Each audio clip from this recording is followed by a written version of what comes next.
Hey guys, Colin D here with North Texas Facial Plastic Surgery. I want to talk to you about preservation rhinoplasty.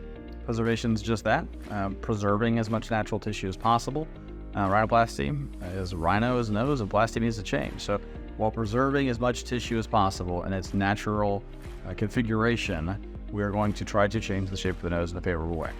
To me, there's a lot of favorable aspects about preservation rhinoplasty, one of them being that we're able to maintain function.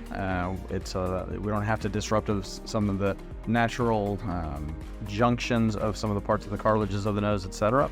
So therefore, we're able to maintain some function, especially while using less cartilage to reconstruct things. That's important as a surgeon because cartilage is a precious resource. Most of the cartilage we use during rhinoplasty comes from the septum, from inside the nose itself.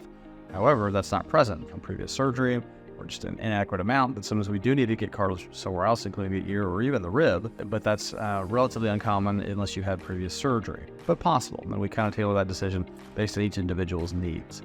So, preservation rhinoplasty has three main components. One is preserving the bridge or the dorsum, one is preserving the tip, and one's preserving the covering of the nose itself. So, dorsum. So the dorsum's the bridge. So with dorsal preservation, especially if someone has a bump on their nose, a lot of times, instead of having to cut off the top of the bump and reconstruct that using cartilage grafts, etc., we're able to go beneath the bump, remove some of the tissue, allowing that to move downward, smoothing out the bridge while maintaining the natural appearance of the outside part of the nose, which is hard to reconstruct, quite frankly, without subtle little irregularities. So that has given us a lot better results as far as the natural appearance, shorter downtimes, there's less dissection there involved in surgery, as well as excellent function and preservation of the cartilage used in other areas.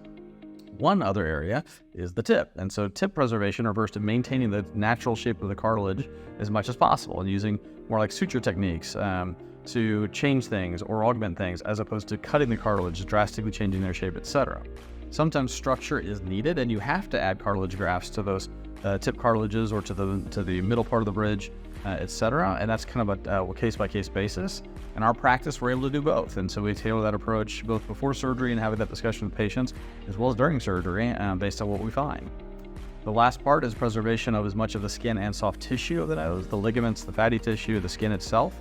That's especially important in revision patients where that skin's been damaged. But it's important in all patients, and so we're trying to maintain as much of that and only disrupt that if we feel it's absolutely necessary to achieve a different goal based on that individual patient's needs for function and form. So hopefully that clears up some questions about preservation rhinoplasty. Obviously, you can check out drpero.com for more questions or call us if you want to come in for a consultation to discuss it more individually. Thanks a lot.